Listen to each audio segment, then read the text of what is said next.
Well, that's crushing.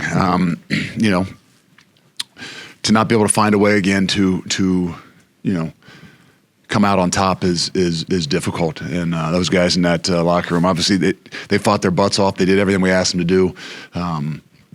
They played the way we wanted them to play and we expected them to play.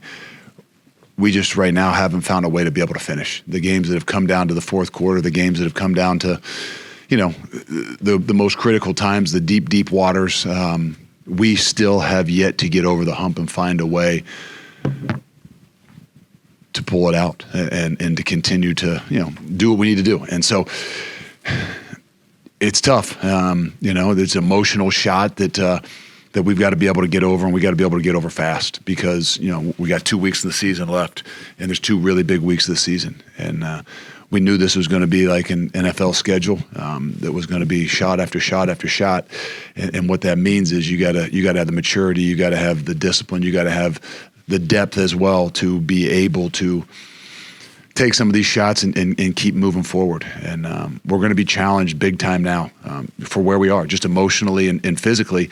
But that's how we'll find out what this program, is all made of and where we're headed. And, that doesn't always sound well to the seniors, but we got to finish this thing for them. And we got to find a way to be able to do that. And that's what we got to hang our hat on. Luke, obviously, Oregon comes in with a pretty high-powered offense. You keep them to 16 points. What were you guys able to do defensively to slow them down for throughout 4 quarters? We did. They did a really good job. They did a great job at tackling. They did a great job at eliminating the big plays, and give the guys credit. Well, I think we mixed it up enough on Dylan Gabriel that he wasn't ever really comfortable. I thought that was one of the better games where we created some edge pressure.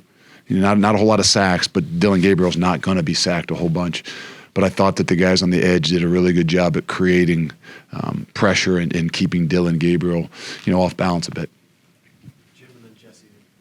Luke, you talked about the inability to finish. I'm sure a lot of that comes down to execution, but do you think there's a lack of belief? Does the team need to get over the hump mentally to see it done? No, it comes down to making some plays. And there was not a doubt in the eyes in that locker room. And I do mean that. Like sometimes you say those things and, but there wasn't a doubt. And we get the last stop again on a fake field goal. And I still didn't, there was not a doubt that I could see in the eyes of anybody. And that's, that makes me feel good. It doesn't make me feel good that we weren't able to put ourselves in a position to try and finish it or to finish it. But I do believe that where it's not always seen and it's not always felt,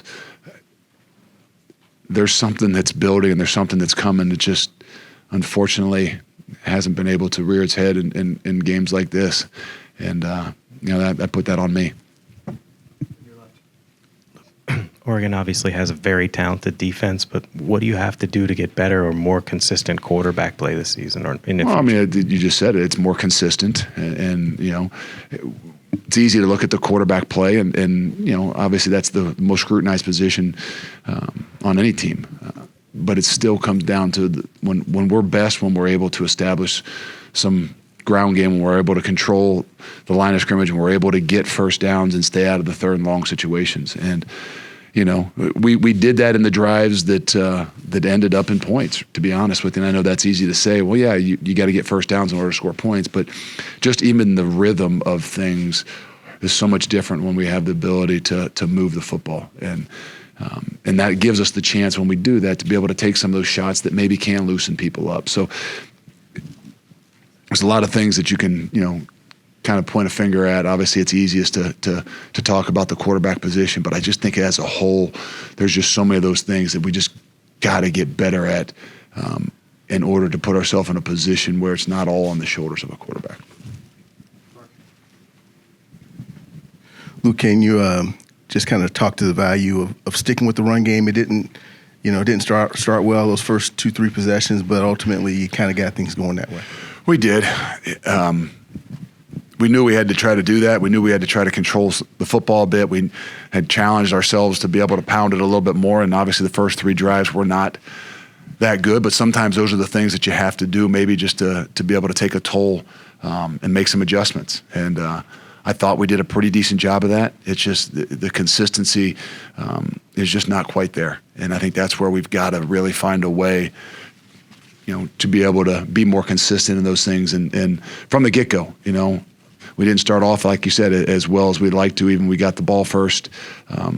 But our defense gave us the opportunity. Obviously, we were playing well in the first half to be able to, not put a bunch of points on the board and then let us get into a groove and a rhythm. And that's what that complementary football looks like. It's just not enough.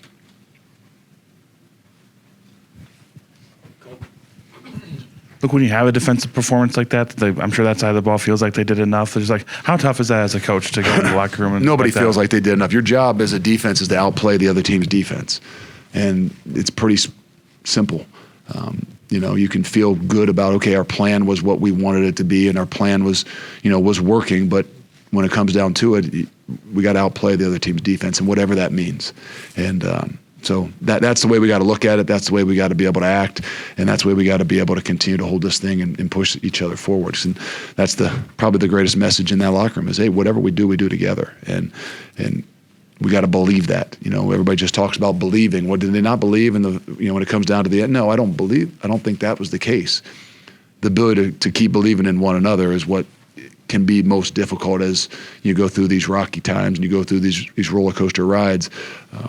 But that's where we got to rely upon the older guys, the senior guys, that they can all do that.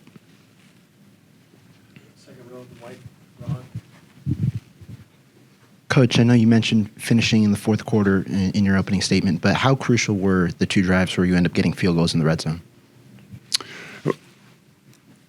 They're tough. Initially, yeah. I mean, I think that we took the field goal early just because I thought that was what we needed to be able to do. But as we got in the rhythm of the game, we knew that we had to score touchdowns. You look at some of those analytics and things, and there was a lot of those situations. If they hadn't been, 4th and 7s or 8s, we were going to go for them. Whether they would have been 4th and 5, just because I didn't feel like field goals were going to win this football game, and especially on our end. And but unfortunately, we got a penalty or took a sack or whatever the situation. We end up in a position where we can't even be in the 4th and 4, 5, or 6 range where we can go for it. So we had to take those field goals. But we know darn well that you're not going to knock out the number 1 team in the country kicking field goals.